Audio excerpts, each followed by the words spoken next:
I wanted to say a few words about the loss of Art Bell. For many of us in this industry, Art Bell was the man who inspired us on our journey.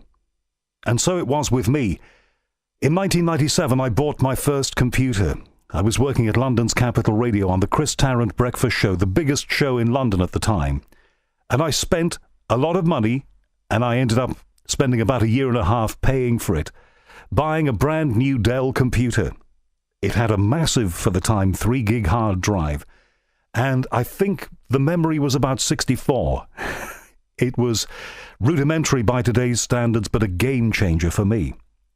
I remember plugging it up in my apartment, learning where all the cables went and which sockets they fitted into, and then firing up the modem, a 28K modem, I think it was, in those days, and trawling around to see what radio stations I could hear online.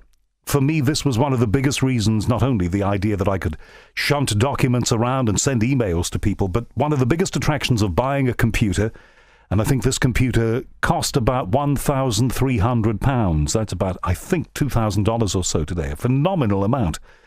But one of the biggest appeals of getting a computer was to be able to hook it up to the internet on a slow dial-up connection and hear radio stations from around the world. So the first radio station that appeared was NRJ, a music station from Paris. That was pretty mind-blowing. The quality of it was like bad AM radio. And then I tried a few more stations. I found one in America. The quality was much better. And there was a guy talking about all of the subjects I'd been interested in and been broadcasting about all my working life. I later found out this man was Art Bell. And at the time in 1997, he was just approaching his peak. I think he probably reached that peak a couple of years later, where he was syndicated on vast numbers of radio stations and had an online listening audience, including people like me, by then, all around the world. I learned more about him as I listened. I learned that he was passionate about the subjects he discussed. I learned that he was a consummate broadcaster, amazing timing, the most wonderful voice, and the ability to communicate with people that very few have. I don't think I have, but he was my benchmark, and I became addicted. In fact, at the weekends, I used to be not working at weekends. I used to work Monday to Friday. So Sunday morning, my great passion, my great joy was to hook up a little FM transmitter in my apartment and put Art Bell's show, as I had my Sunday breakfast and my coffee, on FM. And I would listen to him for hours on Sundays, and I would be inspired.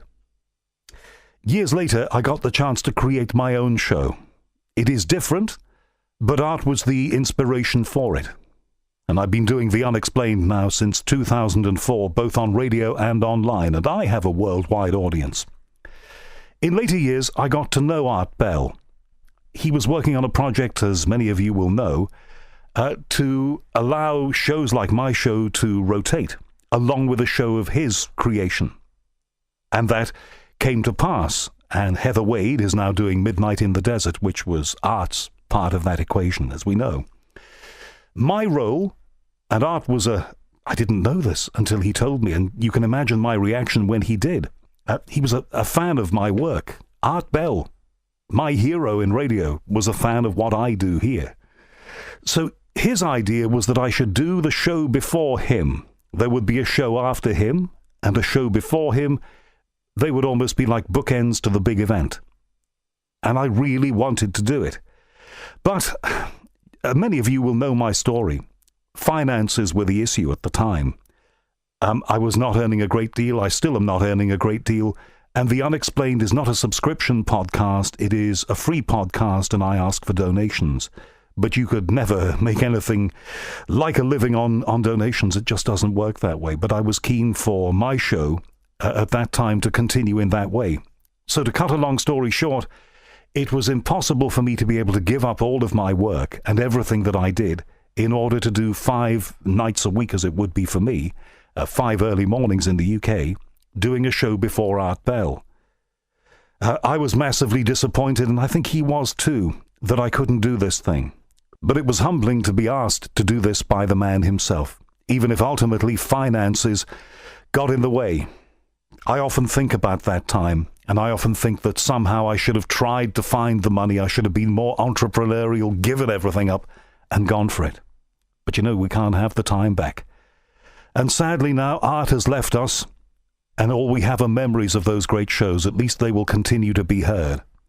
Art Bell for me was an inspiration. There has never been anybody like him, and one of my great memories was visiting California in 2002, very near Christmas, and driving down the Pacific Coast Highway and hitting, I think it was Kogo, or it might have been one of the other stations from Los Angeles. Maybe, would it have been KFI? It was one of the two, because, you know, those stations worked in tandem.